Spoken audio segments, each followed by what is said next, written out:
Hello and welcome to the Biz Coach Show, hosted by My Biz Coaches and presented by the TLG Group, where we provide entrepreneurs with the edge they need to succeed.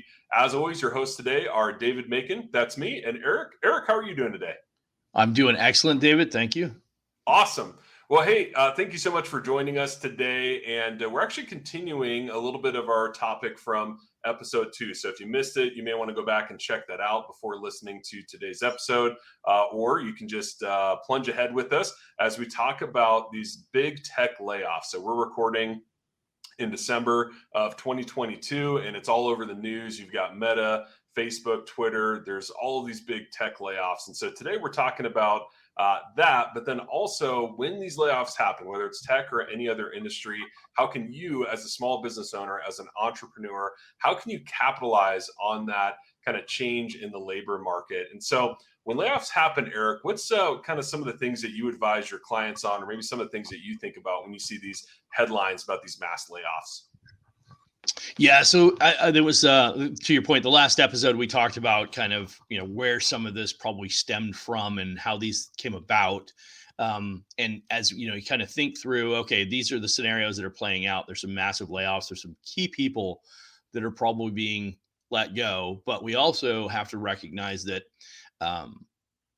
with every large layoff, there's a certain percentage of people that were good employees, and there's probably a certain percentage of people that weren't so good employees. And consequently, as much as this could be a great opportunity to capitalize on new potential talent to bring into your team, there's also the consideration of, for at the end of the day, somebody was let go. There was probably a reason why they were let go. So sifting through that and quantifying, exactly whether or not this is somebody who's a good fit for your team, a good fit for your organization, and even more importantly, are the skill sets the right match for what you need within your organization? All of those are big factors that you probably want to make sure that you know and understand before you go and try and recruit some better talent. But absolutely, a time like this is a huge opportunity to upgrade your talent level for sure. If you have the right systems in place to quantify and ensure that you're getting the right kind of people that you're looking for. Yeah, it's interesting. As you were saying that, Eric, I was thinking about, panning for gold, right? You got to get a whole bunch of stuff and you shake it back and forth and you might get this, tiny little nugget after all that work. But that's what you have to do. So, yeah, I think you're absolutely right.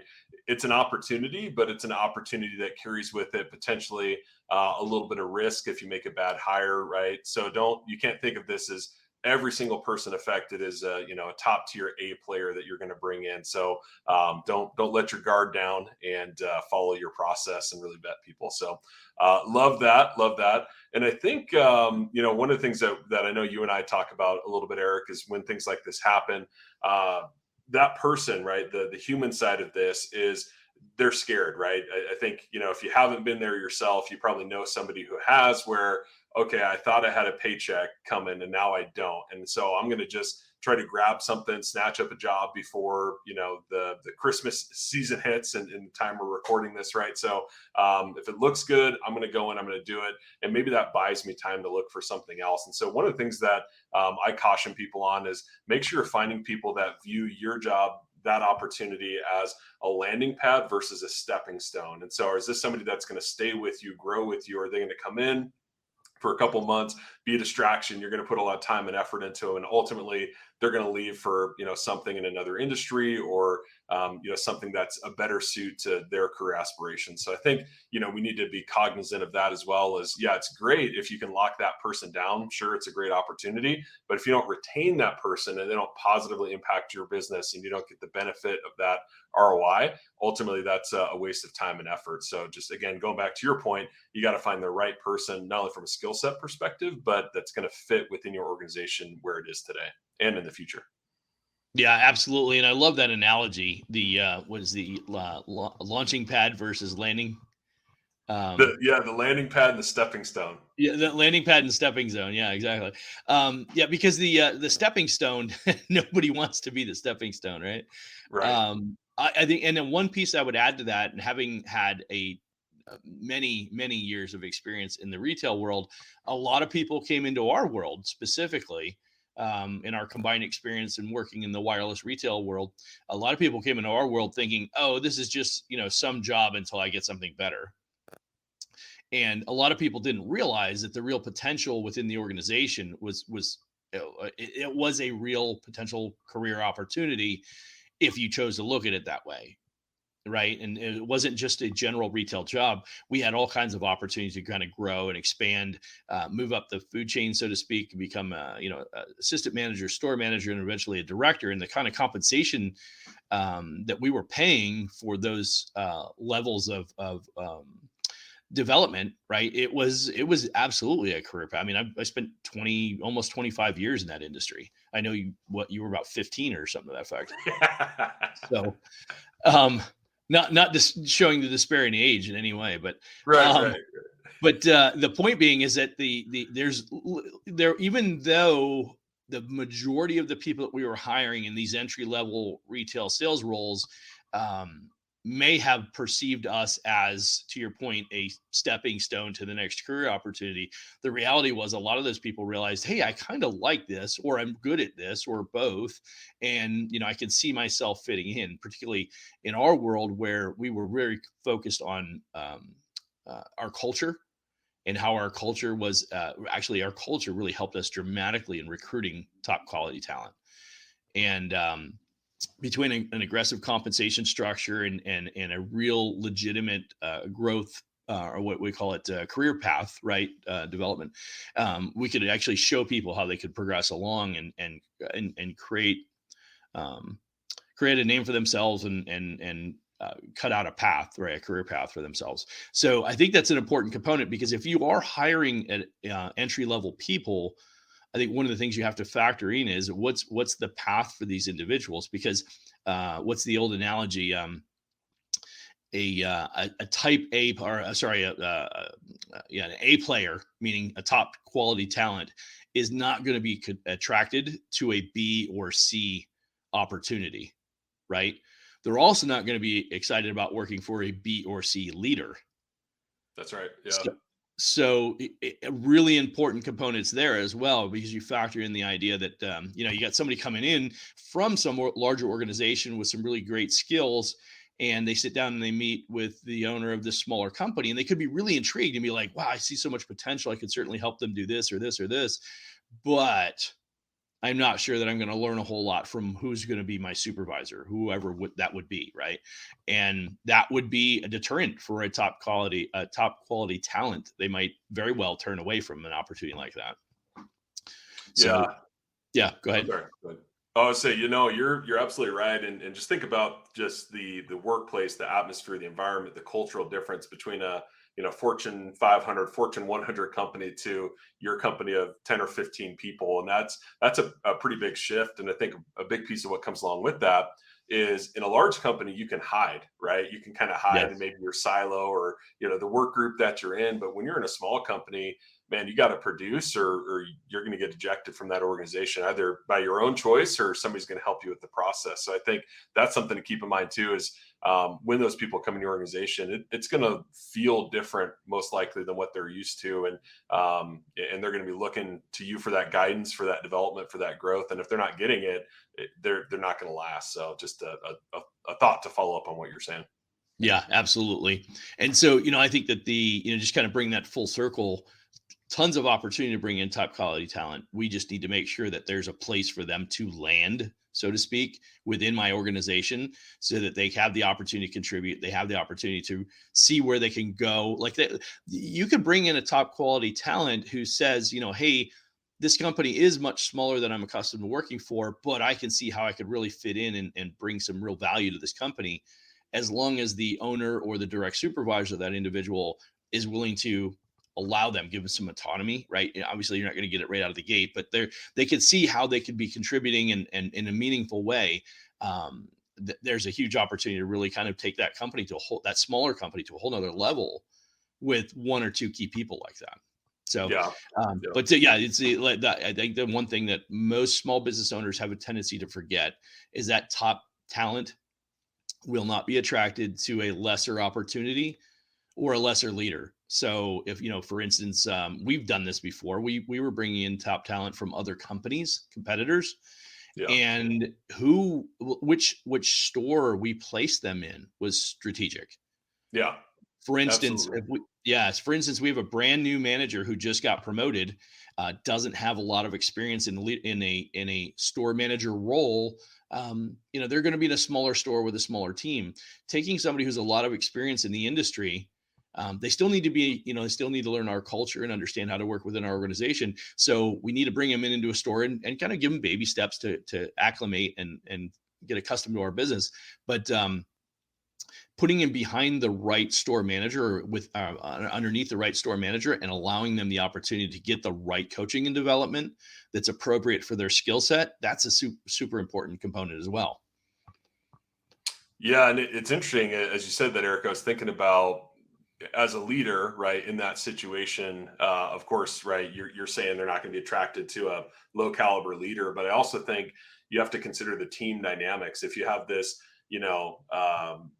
a player coming in, from a large organization and they come into your small organization, there's going to be some friction within the team. And as a leader, you're going to have to kind of manage through that because you may have people that view that as a threat. You may have people that view that as, hey, this is awesome. I can learn from this person and all sorts of, different ends of that spectrum. But I think as a leader, you need to be prepared to manage through that as well, which you have to do with any, new hire that you bring in. But I think in this particular situation that we're talking about where we know that these people may already kind of have an exit strategy or 1 foot in, 1 foot out, even more important to make sure the team dynamics are effective and they fit into your work group. And some of that may be, preparing your team or having conversations in advance or checking in with the new hire and your existing employees and really managing through that process. Yeah, it's a great point. Ironically, as we're saying that, I literally had two scenarios that came to my head. One was, and you'll remember it well, when there was a team in one of our markets in Nevada, we'll say, Yeah. at a particular location, which was one of the top producing locations in the company for an extended period of time. There was a very specific culture within the culture of Yep. that store, right? And it was a very cutthroat, aggressive style of selling. Never in question of integrity necessarily, but just you weren't going to, if you didn't have uh, the appropriate skill set to hold your own, you're gonna get thrown out of that store. I mean, not in a derogatory sense. It's just you're not going to be a good fit for that store if you don't have that sense of aggressiveness in your sales style, and because the guys will just run you over, so to speak. Right. And so strategically bringing people into that store was an important conversation. Yeah. I fast forward that to a current client that I have today. And one of the conversations we have, they're in a particular industry where there's a certain skill set that they need to know and understand. It's not sales related; it's a marketing company, but they're bringing people in that should have a certain level of experience. But what I've recognized, because the core group of the organization have been working together for quite a few years now, one of the challenges is they bring somebody new in who doesn't quite acclimate right away and is asking questions like, well, how would I find this? Or where would I get that? They're super short with them and they don't realize that they're actually creating and making it more difficult for new people to come in and actually feel comfortable. Yeah. And so, a lot of my coaching with the owner has been helping him understand that these particular individuals, although they're well intended, they just have this natural inclination because it's kind of like, everybody's using inside jokes and the one person that's not getting it is the outsider. Right. And they're kind of like, am I not getting something here? And so they feel outcast and consequently, they've lost one or two decent employees because they just didn't feel accepted. Yeah. Well, and it's interesting, and we'll, I'm sure, do several shows on this coming up. But for Gen Z workers in particular, which if you look at tech Mm, companies, that's a decent amount of that workforce. That's one of the top 5 things that they're looking for is that sense of belonging, that sense of connection. And so if they come into a work group and they don't have it with their leader, they don't have it with their team, they're gone, right? And more than right. any other generation that I've worked with or seen, this generation is very likely to just walk. I mean, more than I've ever seen in my life and career. And if they don't feel that connection, if they're not, feeling like they're meshing, if they're that, teamwork, that, ability to relate to their leader, they sense that their leader cares for them, and all of that, they'll just leave. You may not even get a 2-week notice, and now you've got a huge hole that Right. you have to fill. So definitely something to be aware of. Yeah, great point. One of the other things, David, as we're kind of leading through this path, I think one of the other things that is relevant based on the topic, capitalizing these mass layoffs, is the idea that, with everything that's going on, not only an opportunity to upgrade the talent, but you could also look at, and we're talking more specifically as a direct hire into my company. You also might be able to find some people that, in this series of mass layoffs, and I don't know that we actually address this as much, but a lot of these people may have gotten bit by the bug to go out and do their own thing. That's right. Yeah. So, we talked about that, and I know that's part of the topic we want to touch on today. But as an employer, my suggestion would be, you may come across somebody who maybe doesn't, like, you can't quite pay them exactly what they'd be looking for, but they could do a consulting role. They could come in and play a part-time consulting role, and you can capitalize on their skill sets without trying to fit them into your puzzle the way that, right? Like, they don't quite fit exactly, but they bring a lot of value to the table. And as long as they have the professionalism and the skill set to be able to provide you that insight and knowledge that you're trying to glean from their experience, without having to try and figure out how they fit in your financial plan or how they fit within the team organization, they come in as a consultant, and you may be able to capitalize on that value. Yeah, absolutely. It's interesting you bring that up, Eric.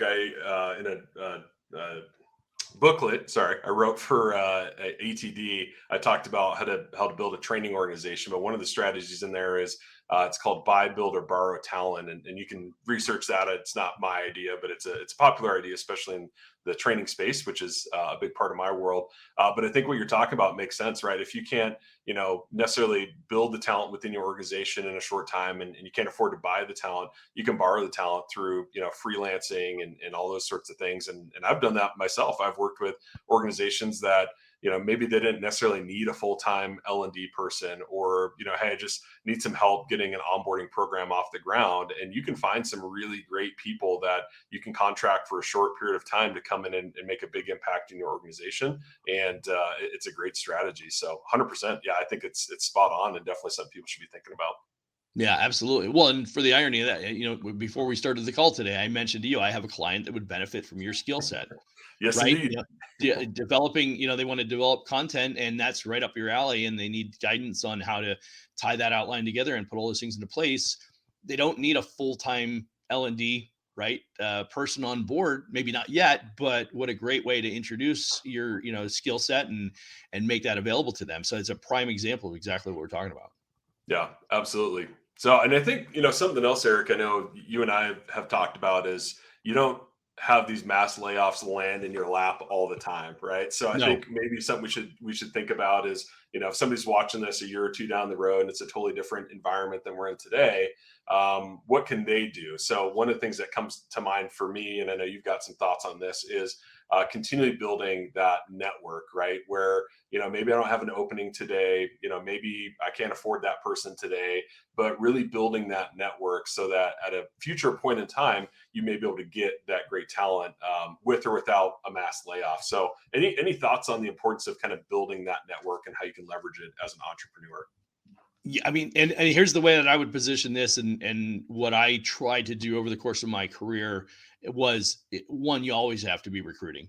And I think That's we right. we learned that. I won't necessarily say the hard way, because I don't know that it was a hard lesson, but it was a constant and a constant reminder that if you're not recruiting all the time, you're gonna run into a situation where you have a need and you can't fulfill the need because, you weren't, and you don't have a pipeline to draw from. Right. And so it's really easy to get stuck, especially if you're a small business owner, to get in that conundrum of, I don't really have a need right now. So I'm not recruiting because I don't have somewhere to put them in. And so that's where the networking on a consistent basis, or constantly, keeping that funnel open, or keep filling people into the funnel, because the reality is, at the end of the day, you will have a need eventually. Yeah. Right. Unless your business is regressing and you're going the other direction. So the reality is, if you have any intentions of growing and scaling, you're going to have the need. It may not be 2 weeks from now, it might be 2 months or even 2 years from now. But the whole idea is that, the better you are about keeping that door open and having those conversations and continuing to add to that funnel that we were talking about, right? Then you can put people in that funnel, and then I'll sift out, right? I mean, I'm actually thinking of an example I can think of personally. Uh, I had talked to somebody 2 years ago. I'm not in a position just yet, but 2 years ago, we were having a conversation. I built the relationship. We had a very specific conversation about their skill sets. I got to see it firsthand through the experience that we shared together. And I was like, wow, I want this person to work for me. I wasn't in the position 2 years ago. Today, I'm probably a few months from that, and it could be in like a Q2 solution. And ironically, they happen to be in a position where they've transitioned from being a full-time employee to a freelancer. And now they're looking for something that would allow them to leverage the freelance skill set, or a role that they have, but taking on a more active role within a growing organization, i.e., what a great fit for us right now, right? So Right. Yeah. it may be a few months away, but that's a great opportunity that could come together. And I think I can match their compensation need, and it'll be a great fit. But literally, I've been nurturing that relationship for over 2 years. Yeah. Well, So yeah, go ahead. yeah, and it's interesting too, right? You bring up a good point, because we always think about it, right, from our perspective as the business owner, the entrepreneur. We don't always know what's going on in our network, right? That individual, what's going on in their life. Who knows? At Yep. some point, maybe their company goes through a merger and acquisition, and suddenly, they need something really quick. And now that you've got the relationship, you're the first person that comes to mind. Could also be, we see this a lot right now, is, hey, I can't do remote work anymore, and if your opportunity allows me to do that, awesome. Or, hey, I need to relocate, or I've got a family member that I've got to spend some more time taking care of, and so I know I can't maybe get as much as I used to, but I can still work 30 hours a week instead of 40. And so you may run into these situations as you work with people that their circumstances may not make sense now, but you never know. So that's why keeping that, that iron in the fire, and checking in every so often and seeing how they're doing, and genuinely, building that relationship. You never know when it's going to turn around, or things may shift for them, and all of a sudden they're available, or you can work something out. So just, yeah, you never know, I guess, is the wisdom there. Absolutely. And it goes hand in hand with, keeping that funnel, right? Keeping that funnel and reviewing the funnel on a regular basis. Who do I have? What relationships have I maintained? And then constantly adding to that funnel, right? And so as you're talking to people, and like, you realize that they're doing something that, is a good, um, um, parallel to what you do, and where they're at in their career, and they may be young and developing, and you see them as potential. 3 years from now, they're frustrated because they're like, well, this isn't quite working out for me, I don't like this gig anymore. And now they're like, I'll even take a cut in pay to go do something I'm really passionate about. To your point, you never know. So if you don't maintain those lines of communication, which, quite honestly, entrepreneurs struggle with that. So if you do, figure out a solution on a way to do. I mean, you could quite honestly, for all intents and purposes, not ideal, but if it helped you create a drip campaign funnel Yeah. for following up with leads. I mean, Yeah. through an email drip campaign, and just, or even text messaging for that matter, you can literally automate it and just reach out to people quarterly and say, hey, just checking in with you, see how things are going, and it sparks a conversation. Absolutely. Right. But yeah, and it's funny, I talk about that extensively on how to leverage technology and how to be more efficient with communication. And that's in any, but not just from a marketing perspective, but any type of communication. Yeah, absolutely. Well, we provided just a couple of good kind of generic things to think about, some great advice when it comes to these layoffs, and maybe even when there's not a layoff, how you can, grow that pipeline, build that network. But if we've got somebody that's listening to this, Eric, and they want more information about how to, kind of make this unique to their business, or how can they apply this to their business, I know that you've got a great team of coaches over there at MyBiz Coaches. So where can they learn more about you guys and what you do, and how they can connect with you on this topic or anything else that they may be facing in their business? Appreciate that, David. And so, as I've been mentioning over the last couple of episodes, we're redeveloping our website, and that should be done soon. But it's My Biz Coaches, as just like it's in my name there. But mybizcoaches.com is the best place to touch base with us. You can schedule an appointment. Somebody will you can go on there in a calendar link and schedule an appointment, and we'll do a initial session. It's usually a 45-minute session. We walk through, we get a better understanding of your business, and see how we can best help you. Awesome. Yeah, go check it out. And if you're looking to learn more about TLG Group and what we do, head over to trainleadgrow.com. You can also connect with us on social media. Just use @trainleadgrow. We're on Instagram and all the big social media sites. And we have a lot more awesome topics we're going to cover on future shows, a lot of great information. So definitely make sure you like, follow, subscribe. We don't want you to miss out on our next episode. We've actually been working on it, and we've got some really good stuff in store. So don't miss it. And we thank you so much for joining us today, and we'll catch you next time on the Biz Coach Show. Excellent. Great day. Thanks.